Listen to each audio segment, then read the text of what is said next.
Assalamualaikum warahmatullahi wabarakatuh. Waalaikumsalam warahmatullahi wabarakatuh.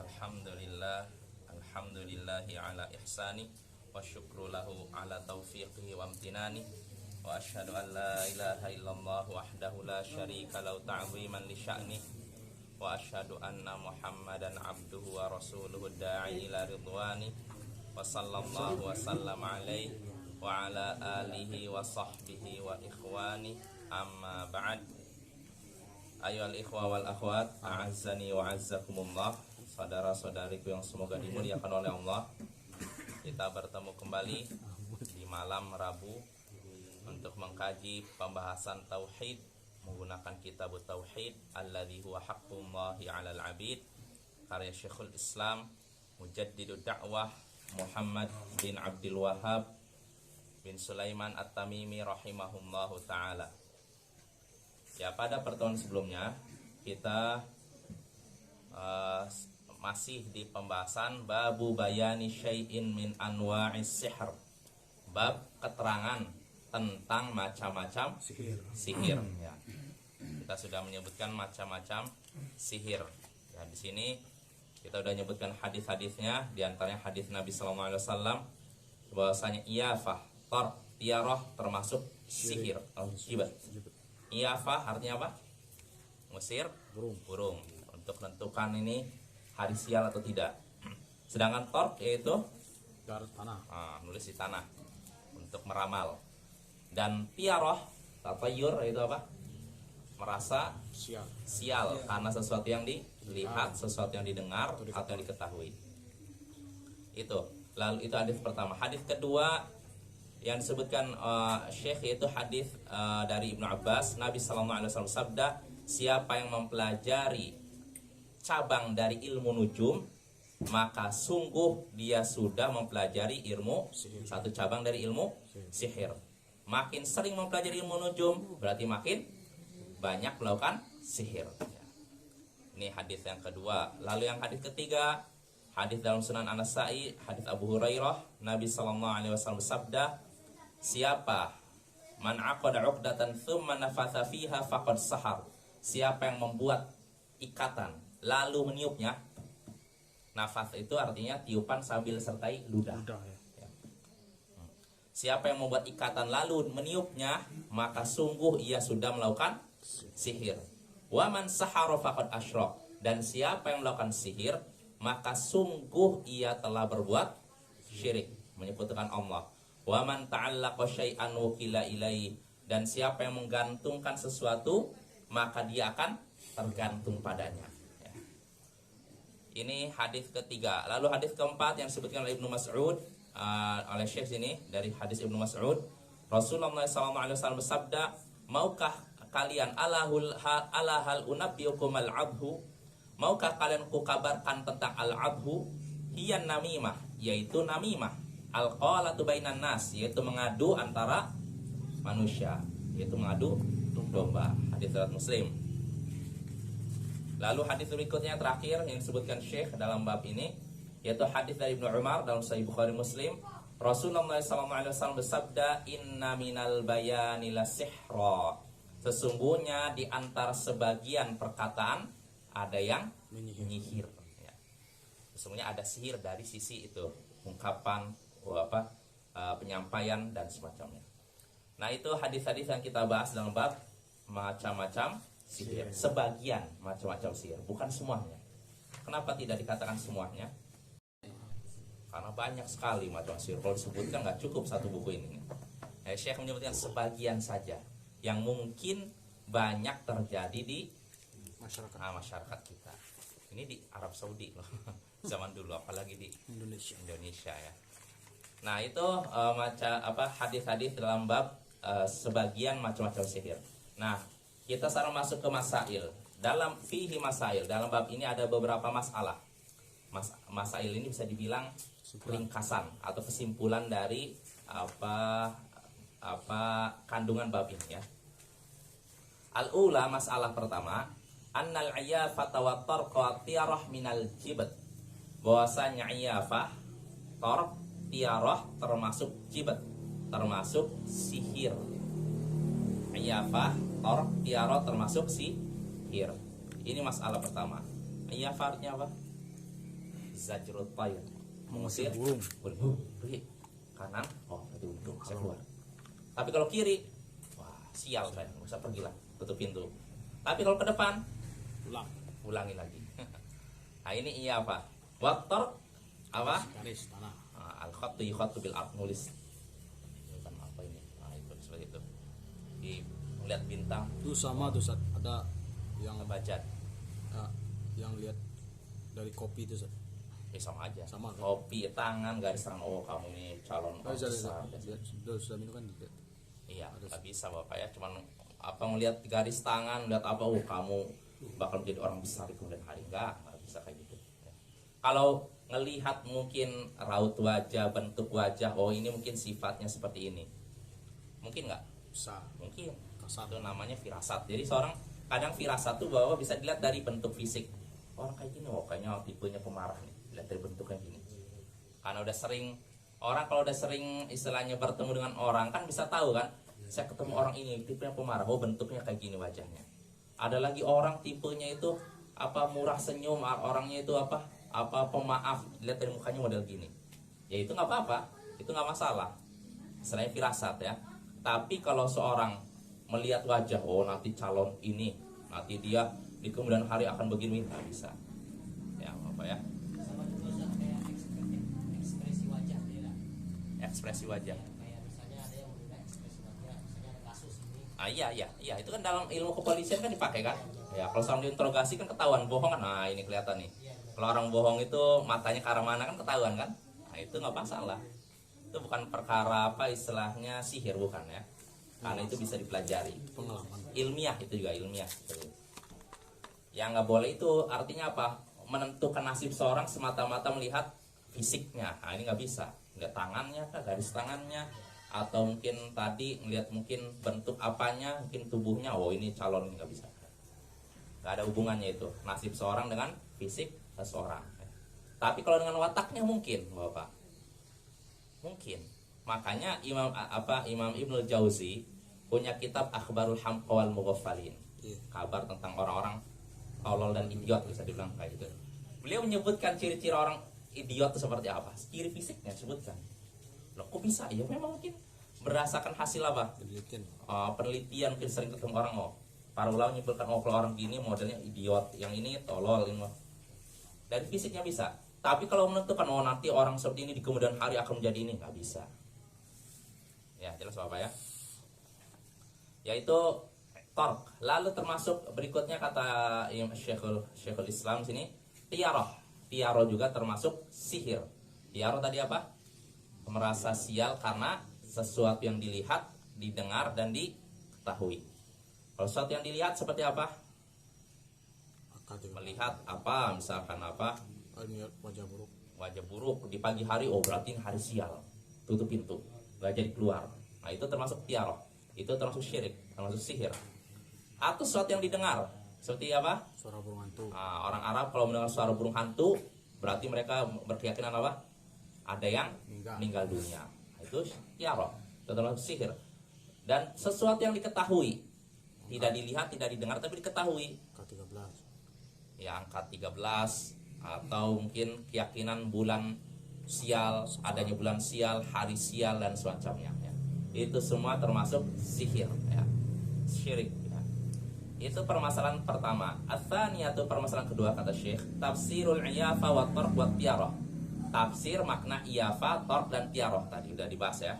Iyafa artinya mengusir burung, tarq artinya apa? Menulis di tanah tentang kejadian masa depan. Dan tiarah merasa apa? Sial karena sesuatu yang didengar, dilihat atau diketahui. Itu permasalahan kedua. Ats-tsalitsatu, permasalahan ketiga, anna ilman nujum anwa'in minas sihr. Anna ilman nujum anwa'un minas sihr. Bahwasanya min anwa'is minas sihr. Enggak saya cek. Anwa'in min anwa'is sihr. Ada yang bawa nuskah bahasa ini apa? Kita tauhid. Artinya salah ini penempatan huruf. Ilmu nujum kata Syekh, yang ketiga ini permasalahan ketiga, termasuk dari macam-macam sihir. Ilmu nujum artinya apa? ilmu perbintangan. Astrologi. Dan apa maksud ilmu perbintangan? Artinya melihat dari bintang tertentu lalu meramalkan kejadian yang ada di muka bumi, meramalkan kejadian di masa depan, meramalkan kejadian yang menimpa seorang. Nah, yang seperti ini termasuk ilmu nujum, dan itu termasuk sihir. Sebab kata Nabi kan dalam hadis yang sudah kita bahas di sini, hadis riwayat Abu Daud, siapa yang mempelajari satu cabang ilmu nujum, maka dia sudah mempelajari satu cabang sihir. Sudah melakukan satu cabang sihir. Zada mazada, makin sering mempelajari ilmu nujum, maka makin Bertambah. banyak yang sihir yang dia lakukan, makin banyak dosanya, ya. Itu ilmu nujum. Dan ilmu nujum di sini, ilmu perbintangan di sini maksudnya ilmu astrologi, bukan astronomi. Kalau astronomi itu melihat bintang untuk mengetahui arah, mengetahui pergantian musim. Nah, ini boleh mengetahui alkiblat, mengetahui mungkin kapan musim kemarau, kapan musim ini nggak apa-apa. Tapi kalau melihat bintang untuk mengetahui nasib seorang, nah ini namanya astrologi. Kalau astronomi boleh, astrologi haram, syirik, sihir, tidak boleh kita baca, kita tidak boleh kita pelajari. Ya. Makanya bapak-bapak sekali lagi, kalau ada di majalah-majalah, biasanya majalah remaja ada astrologi, bintang ini hari sialnya hari apa, jodohnya yang bintang Leo atau Sagittarius, yang kayak gini jangan kita baca, ya. Kalau bisa dimusnahkan, musnahkan, karena tidak ada manfaatnya gitu. Ya. Kalau di nelayan pernah saya dengar orang tua kita kan yang nggak ini itu termasuk apa itu Pak? Umpamanya kan ditengoknya bintang kan, nah, ini bintang kalau ini tanda badai hari, tapi memang kenyataan Pak. Oh, itu nggak masalah, itu kan istilahnya kan nggak ada hubungan dengan nasib seseorang kan, nggak masalah, nggak masalah cuaca. Itu bisa termasuk bagian astronomi seperti itu. Jadi mengetahui arah, mungkin musim, badai, kadang bisa kelihatan. Bahkan ada yang bilang katanya bisa orang mengetahui arah cuma ngeliat atas, betul itu? Nggak ngeliat mana, nggak bawa GPS bisa lihat, oh ini arah utara sana. Iya ada bintang Iya, timur, Iya. bintang bagus. Oh, kalau Caca bagus Pak, ya. Oh, kalau saya kan nggak paham. Nah, itu diantaranya. Wabin najmihum yahtadun, Allah sebutkan, dan dengan bintang, lewat bintang mereka dapat petunjuk. Petunjuk apa? Islam. Bukan, petunjuk arah. Nah, itu fungsi bintang tuh. Nanti akan kita bahas ucapan Qatadah bin Di'amah As-Sadusi bahwasanya Allah ini tuh, Allah menciptakan bintang tuh 3 fungsi, 3 tujuan. Zinatan lis-sama, hiasan langit. Ini Allah sebutkan dalam surat Al-Mulk. Walaqad zayyana as-samaa'a dunya bimasabih. Sungguh telah kami hiasi langit dengan masabih, bintang-bintang itu. Ini fungsi pertama, Allah ciptakan bintang, hiasan langit. Yang kedua, rujuman lisyayatin, untuk melempar setan. Nah, jadi kalau malam hari kita lihat ada kayak meteor itu setan lagi dilempar, ya. Lalu yang ketiga, alamatin yuhtada biha, alamat, tanda-tanda yang bisa digunakan sebagai petunjuk. Petunjuk apa? Arah, waktu, dan semacamnya. Bukan petunjuk jodoh saya sama siapa, nggak ada. Ya Bapak ya. Nah, siapa kata Al-Qatadah, faman ta'u wala fiya ghairu dzalik akhta wa adha'a nasibahu.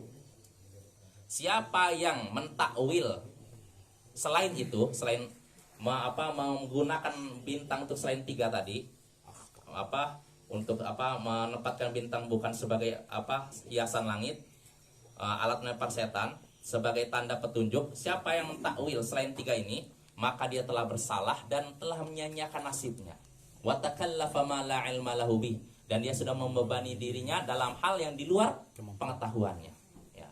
Artinya udah salah, bisa terjatuh dalam syirik, ya. Makanya bintang itu aja fungsinya. Pertama, kalau kita lihat bintang, oh ini menghiasi langit. Kedua, melempar setan. Ketiga, tanda petunjuk.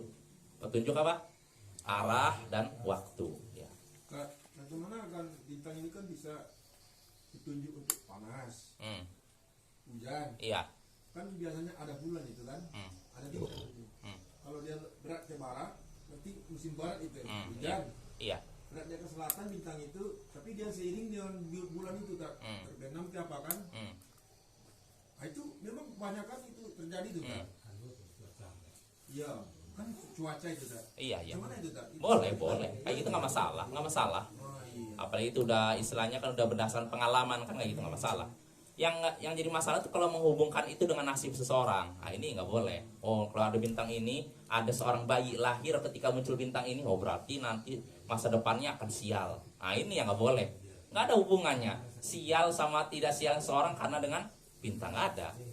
Tapi kalau munculnya bintang ini tanda akan ada badai, mungkin. Yang salah itu sebagai Kalau sebutan penyebabnya bintang ini enggak, bukan penyebab, tanda. Petunjuk itu bintang. Tanda petunjuk, bukan penyebab. Kalau kita nyatakan penyebab, syirik. Ya. Karena yang menyebabkan terjadinya badai bukan bintang. Ini cuma tanda, tanda badai, bukan penyebab badai. Jelas Bapak ya? Penyebab badai bukan bintang, ini cuma tanda saja. Tanda ya. Iya, nggak boleh kita menyatakan bintang adalah penyebab badai, nggak ada. Memang itu yang dipakai para nelayan tak? Ya boleh, kalau kayak itu nggak apa. Ini kan? Iya, iya. Betul itu. Ya kalau gitu nggak masalah. Kalau ada bintang itu sudah sama dengan bulan kemana dia berat, pasti ada itu apa tak? Iya, Ini iya. mau hujan katanya. Ini mau badai. Iya, Ini nggak mau masalah, badai. nggak masalah. Kayak gitu nggak masalah. Tapi memang tanda-tanda itu. Tanda, iya tanda. Dan itu kan artinya baru istilahnya nggak bisa kita pastikan juga kan, baru tanda. Bisa jadi muncul tanda ternyata nggak jadi apa-apa kan? Nah, iya. Juga nggak jadi. Iya, makanya perkiraan itu nggak masalah. Itu tanda ya.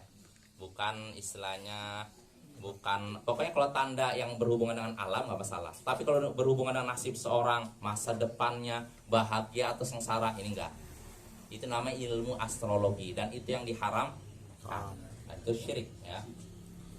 Maka kalau kita nemukan seperti itu Bapak, sekali lagi kita musnahkan aja. Ada lembaran-lembaran gitu, musnahkan. Jangan kita biarkan. Karena itu kemungkaran. Sebagaimana kita menyaksikan ada kemungkaran depan kita, bir, khomer. Apa sikap kita? Dipelihara aja lah, kenang-kenangan gitu. Tidak. Kita hancurkan kan, kita buang ya. Atau mungkin ya kita buang botolnya untuk yang lain, nggak masalah. Jangan kita biarkan kan. Nah begitu juga kalau di depan kita ada majalah isinya astrologi. Jangan dibiarkan aja, bakar. Kalau kita biarkan berarti kita membiarkan kemungkaran. Ya sama saja ya. Maka kita musnahkan seperti itu.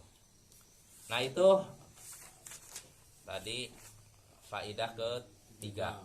Ar-rabi'atu, kata Syekh, masalah keempat, al-aqdu, al-uqadu ma'an nafi min dzalik, nafas ya.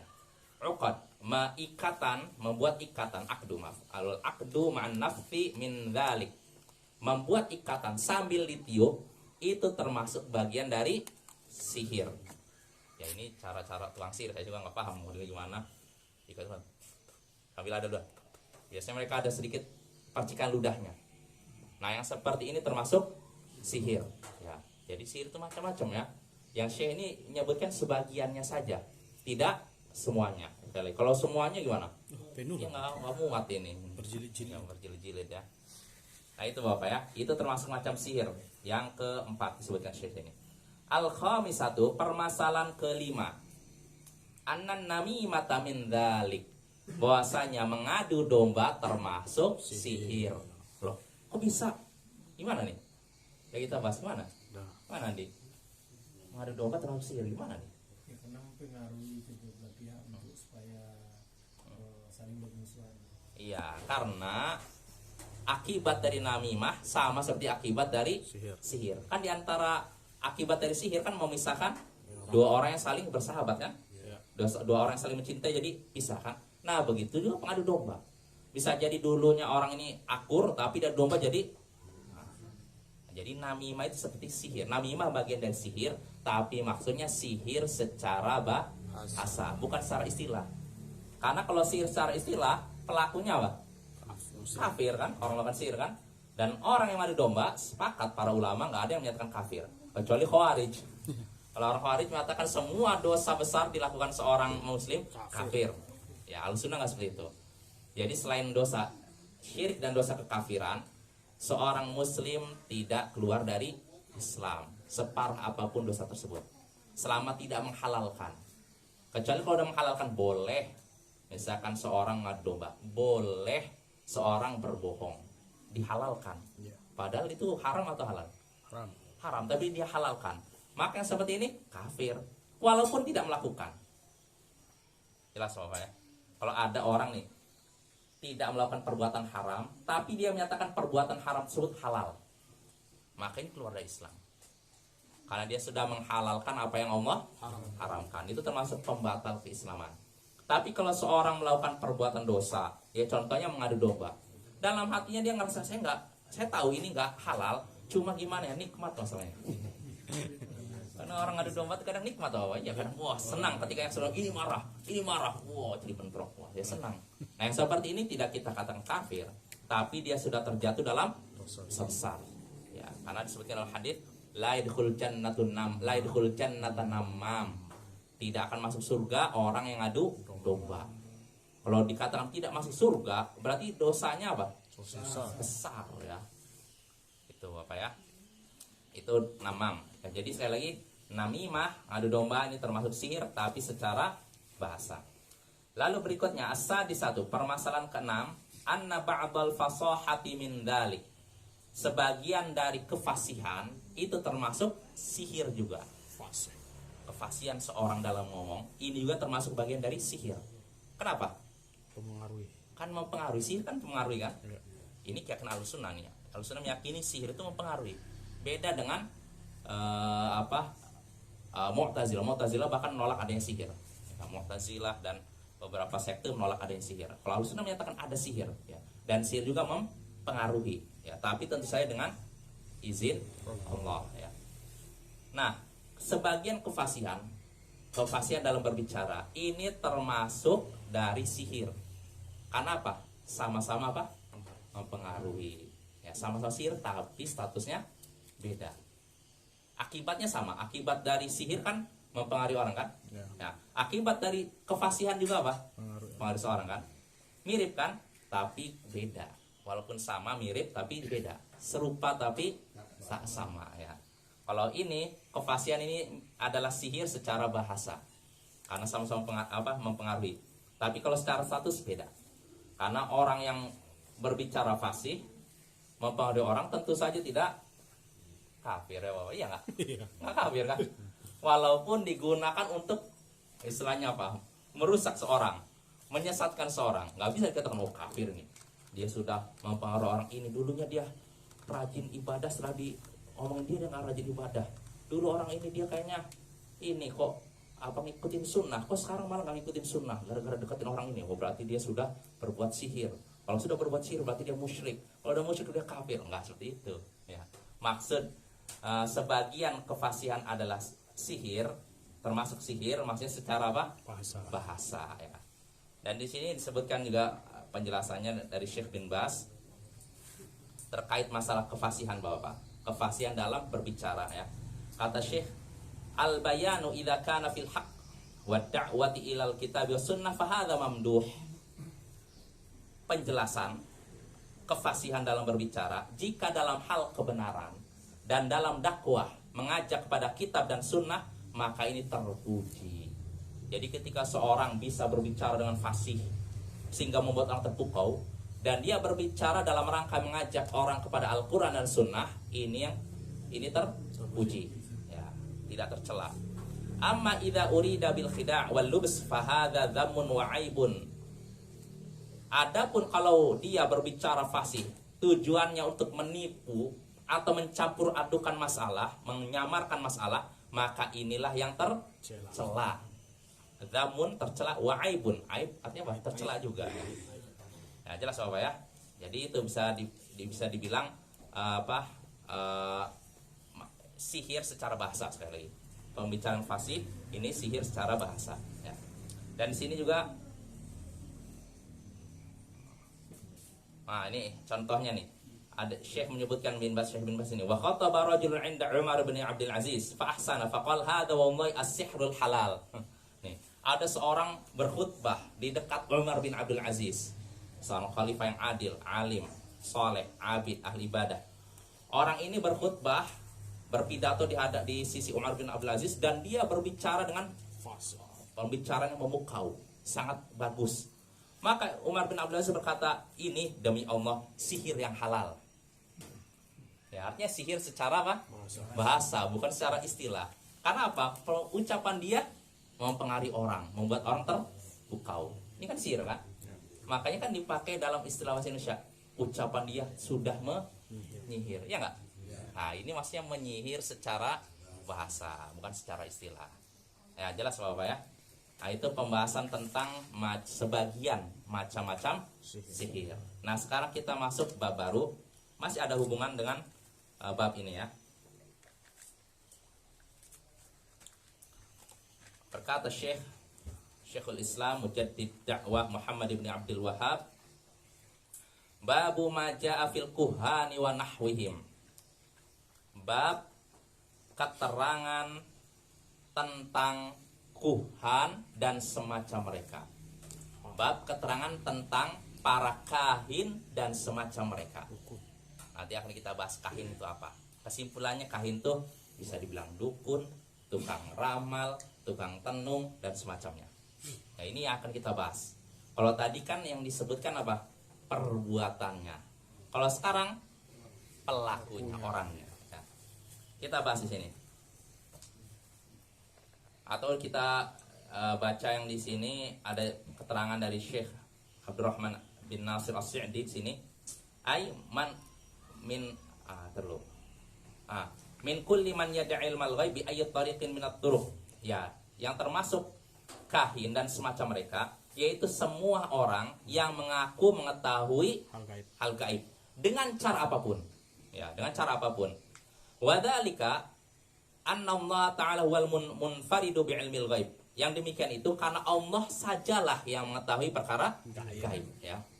Faman idda'a musyarakatan lillahi fi syai'in min dzalik bi kahanatin aw irafatin aw ghairiha aw saddaqa man idda'a dzalik faqad ja'ala lillahi syarikan fi ma huwa min khasa'isi wa qad kadzdzaba Allah wa rasulah. Siapa yang mengaku menyaingi Allah dalam hal itu, dalam hal apa tadi? Gaib, entah dengan cara perdukunan atau tadi juga mirip irafah, diartikan apa? Ramalan, nah, atau selainnya, atau membenarkan orang yang mengaku demikian. Ada orang yang mengaku, oh nanti masa depan kamu nih 2 tahun lagi kamu akan nikah dengan orang di sini. Dibenarkan, oh iya. Nah, siapa yang membenarkan orang yang mengaku demikian, maka sungguh dia sudah menjadikan orang tersebut sebagai sekutu bagi Allah dalam perkara yang hanya diketahui oleh Allah. Perkara apa? Gaib, ya kan? Ya. Perkara masa depan kan perkara gaib kan? Ya. Kalau ada orang bilang, oh orang ini tahu perkara gaib, nah, ini berarti sudah menjadikan orang ini sekutu bagi Allah, ya. Dan dia juga sudah mendustakan Allah dan Rasulnya. Karena Allah dan Rasulnya, Allah sudah berfirman, qul la ya'lamu man fis samawati wal ardil ghaiba illallah. Katakanlah, tidak ada yang mengetahui perkara gaib di langit dan di bumi kecuali Allah. Tiba-tiba dia berkata, enggak, orang ini tahu. Walaupun dia tidak mengatakan tidak, tapi ketika bilang, orang ini tahu kok hari esok akan apa. Nah, dia seakan-akan sudah menyatakan ayat ini salah. Ya tidak? Nah, makanya orang seperti ini statusnya sudah menyekutukan Allah. Dan siapa yang menyekutukan Allah, maka kafir, ya, musyrik, Bapak ya. Nah, ini makanya pentingnya pembahasan seperti ini ya. Pembahasan yang sangat perlu kita bahas di zaman sekarang. Karena fenomena orang-orang yang ngaku tahu perkara gaib sangat banyak, Bapak ya. Dan terkena Sangat banyak ya. Ya, kita baca beberapa hadis yang disebutkan oleh Syekh di sini. Rawa Syekh qala rahimahullah, Syekh berkata di sini, rawa Muslimun fi sahihi an ba'di azwajin Nabi sallallahu alaihi wasallam, 'anin Nabi sallallahu alaihi wasallam qala man ata'arrafan fasa'alahu an syai' fasaddaqahu lam tuqbal lahu salatun arba'ina yauman. Imam Muslim meriwayatkan dalam sahihnya, yaitu sahih Muslim, dari sebagian istri Nabi sallallahu alaihi wasallam, dari Nabi sallallahu alaihi wasallam, siapa yang mendatangi arraf lalu bertanya kepadanya tentang sesuatu kemudian membenarkannya, maka tidak diterima salatnya selama 40 hari. Datang ke arraf lalu bertanya kepadanya, membenarkannya, tidak terima salatnya selama 40 hari. Dan arraf siapa? Nanti akan dijelaskan. Arraf itu ada beda pendapat di antara ulama. Salah satu pengertian arraf yaitu orang yang ngaku tahu tempat atau barang yang dicuri. Oh, curi di sana tuh. Atau orang hilang. Tanya, Pak, di mana sih ini? sudah 2 hari saya nyari di ini masih lo nggak ada, di sini nggak ada, dia sembunyi di mana? Akhirnya, oh ada di sana tuh, daerah Maju Bulu. Kata di situ. Nah, yang seperti ini juga arroh ya. Nah, siapa yang datang kepada orang ini lalu bertanya, membenarkannya, maka sholatnya 40 hari tidak diterima. Maksudnya apa? Sah tidak? Sah. Sholatnya sah, tapi tidak dapat Pahala. Rugi tidak? Rugi dah. Udah sholat 40 hari nggak dapat pahala apa-apa. Ustaz, Oke. kalau dia kebetulan memang ada di situ bagaimana? Maksudnya? Yang dicari itu. Ditunjukkan di situ. Kebetulan. dia datang. Oh, lain lagi. Oh, maksudnya yang ngomong ini apa? Dukun. Dukun. Emang Oh, ada enggak sama- termasuk. Enggak. Di situ Meja Bulu katanya kan. Ternyata ada di situ. Oh, dia Orang maksudnya itu dicari ya. Kalau seperti itu, kalau seorang misalkan apa ini terkena ancaman ayat ini, hadis ini. Kalau seorang bertanya kepada arraf dalam perkara gaib, tapi gaib itu ada 2, Pak. Iya. Gaib yang nisbi sama gaib mutlak. Gaib nisbi itu gaib, menurut saya gaib, tapi menurut Andi tidak gaib. Contohnya, misalkan saya ada di luar, saya kan nggak tahu di sini ada Aldi atau tidak kan? Ya tidak. Kalau saya di luar kan, tapi kalau Andi tahu tidak? Tahu kan? Karena depan kan. Berarti posisi Aldi ini gaib bagi saya ketika di luar, tapi tidak gaib menurut Andi kan? Ini namanya gaib nisbi. Nah, kalau ada orang misalkan mengaku tahu orang yang hilang, dia tidak ada di hadapan dia kan di tempat lain. Nah, bisa jadi dia dibantu oleh jin. Nah, ini gaib nisbi. Maka kalau seperti ini, kalau seorang percaya dosa, tapi tidak mengeluarkan dari Islam. Tapi dia dosa, sudah membenarkan itu. Dia tambah yakin dia mencari ini Pak Ustaz. Ditunjukkan di sana Meja Bulu. Ternyata Iya. memang ada. Iya. Jadi kejadian lagi nanti. Iya. Ke situ juga Ya itu dia dosa. nanti. Bisa terkena hadis ini. Sholatnya selama 40 hari tidak terima. Itu kalau gaibnya gaib yang nisbi. Yang artinya bisa diketahui manusia lewat bantuan jin. Ya kan atau apa itu masih ya mungkin. Nah, itu ini. Tapi kalau gaib yang mutlak yang hanya diketahui oleh Allah, contohnya apa? Hari kiamat. Hari kiamat. Kalau ada orang kapan hari kiamat? Oh, tanggal 11 bulan 11 2011. Misalkan, ini kalau betul. Nah, ini berarti udah menyatakan ada tandingan bagi Allah dalam masalah gaib mutlak. Ini kafir tuh ini. Yang membenarkan pun kafir. Yang mempercayai ucapannya kafir. Tapi kalau gaib nisbi itu artinya apa? Menurut sebagian orang gaib, menurut sebagian orang lain tidak gaib. Maka dalam ini nggak sampai kafir tapi dosa orangnya. Iya itu. Jelas apa ya? Ya. Macam mana kalau orang kafir yang bilang kayak gitu? Seperti si Mama Loren. Oh ya apalagi lebih parah lagi dia. Dia udah kafir nambah perdukunan pula sihir, numpuk-numpuk. Super kafir. Iya. Jadi Bapak, kalau orang kafir tulen melakukan syirik, melakukan kemaksiatan, dosanya berlipat ganda dibandingkan muslim yang melakukan kemaksiatan. Jadi orang muslim dia melakukan punya amal soleh lalu berbuat syirik kan, maka apa status amal solehnya hilang, ya kan, hilang semua kan. Nah kalau orang kafir melakukan kebaikan ada nilainya? Nggak ada. Jadi yang hilang apanya? Nggak ada yang hilang, tapi apa? Dia dapat dosa berlipat ganda, lebih parah. Jadi kalau orang ya ini kan masalah ini ya, masalah orang kafir, apakah mereka itu dibebani istilah apa ya, cabang syariat? Pendapat yang kuat ya. Mereka artinya gini, mereka nanti kalau orang kafir nih, kita kan umat Islam, kalau ada seorang muslim yang tidak puasa Ramadan, tidak bayar zakat, nah yang seperti dosa tidak? Sah. Ya, nanti kalau misalkan dia tidak diampuni oleh Allah, berarti di akhirat dia apakan? Azab tuh. Diazab kan? Ya tidak. Nah, tapi kalau orang kafir di akhirat dia disiksa karena kekafirannya dan disiksa karena tidak puasa, disiksa karena tidak sholat 5 waktu, disiksa karena tidak zakat, disiksa karena berzina, disiksa karena melakukan ini, minuman keras ini, berlipat ganda dia. Makanya rugi jadi orang kafir. Terus gimana? Kalau gitu saya sholat aja dalam keadaan kafir? Tidak. Enggak juga. Kalau kamu sholat dalam keadaan kafir nggak terima. Terus solusinya apa? Islam. Masuk Islam. Udah kan? Ya. Pernikahan pada orang kafir itu dianggap zina itu. Apa? Pernikahan pada orang kafir.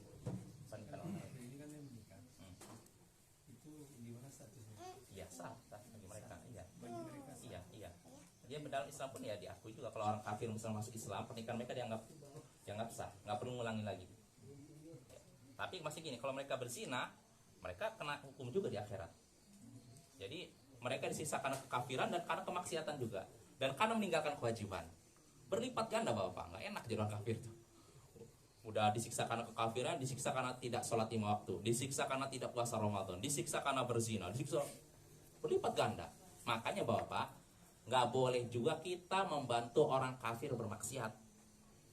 Ya contohnya apa? Mungkin jual minuman keras ke orang kafir, nggak boleh. Loh, tapi kan yang haram cuman muslim, kalau orang kafir nggak haram. Iya, itu pun haram juga karena kamu membantu dia maksiat.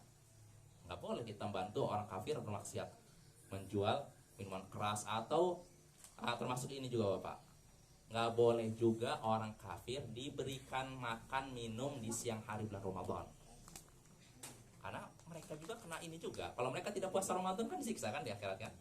Terus gimana? Kalau saya puasa gimana? Ya kalau kamu puasa nggak sah. Solusinya gimana? Masuk Islam. Gitu. Maka jangan bantu orang kafir, apalagi muslim. Tidak berpuasa Ramadan kita hidangkan makan, kecuali kalau kita tahu dia punya uzur, mungkin sakit, musafir dan semacamnya. Atau haid. Iya, atau datang bulan kalau untuk wanita, nifas dan semacamnya. Tapi kalau selain itu nggak boleh ya. Kita nggak boleh membantu orang lain untuk bermaksiat, baik itu muslim maupun kafir. Jelas Bapak? Ustaz, Ya. Ustaz. Ya. Ada ustaz-ustaz atau ulama kita menyebut masalah gaib, dia pernah bertemu dengan Nabi dengan siang hari, itu bagaimana itu? Bertemu dengan Nabi. Gaib itu apa itu? Jadi sama Nabi. Oh, itu lain lagi permasalahannya. Itu artinya gini, dia berpendapat bahwa roh Nabi keluar Ya. dari kuburnya. Itu pendapat yang batil. Nggak ada dalil dalam Al-Quran dan Sunnah. Itu khurafatnya kaum sufi. Orang sufi memang senjata mereka begitu, untuk menarik minat orang lain mengikuti mereka. Oh, saya tuh mimpi bertemu Nabi. Bukan mimpi bertemu Nabi, saya melihat Nabi tadi malam. Ya kaza. Ya kaza. Apa namanya? Ya kaza. Iya. Apa? Mimpi ada, kalau mimpi ada. Tapi kalau bertemu dengan orang penasaran nggak ada. Di sahabat Itu Nabi. khurafat kaum sufi yang nggak ada dalilnya. Apa statusnya itu? Termasuk syirik juga itu apa? Ya dia terjatuh dalam kesesatan. Tapi kalau dikatakan syirik nggak, dikatakan kafir nggak. Walaupun dia menyimpang kayak gitu. Khurafat. Pokoknya segala khurafat itu bisa mengantar kepada syirik. Ini khurafat kan? Kalau dibiarkan bisa mengarah pada syirik ujung-ujungnya. Akhirnya apa? Nanti saya minta kepada Nabi, tolong Nabi. Udah mulai berubah lagi. Pertama kalau baru ketemu Nabi masih Biasa. ya bukan parah juga dosa kan, udah sesat kan. Oh, saya ketemu Nabi, Nabi senyum pada saya, Nabi memberikan wasiat pada saya, jaga sholat tahajud ya, Jaga. ya Rasulullah. Ini udah benar, bukan benar, masih ini aja udah bermasalah kan. Walaupun nasihatnya benar kan, dia ngaku roh Nabi keluar dari kubur. Yang jadi masalah setelah itu, Rasulullah tolonglah saya. Udah minta tolong kepada orang. Ini bisa ke syirik ujung-ujungnya. Pokoknya Bapak, segala khurafat takhayul ini bisa mengarah kepada syirik ujung-ujungnya. Maka inilah penyakit masyarakat yang harus kita basmi habis. Yang itu yang percaya Ustaz juga dia kan. Dan mendakwakan lagi. Ya, itu. Ya itulah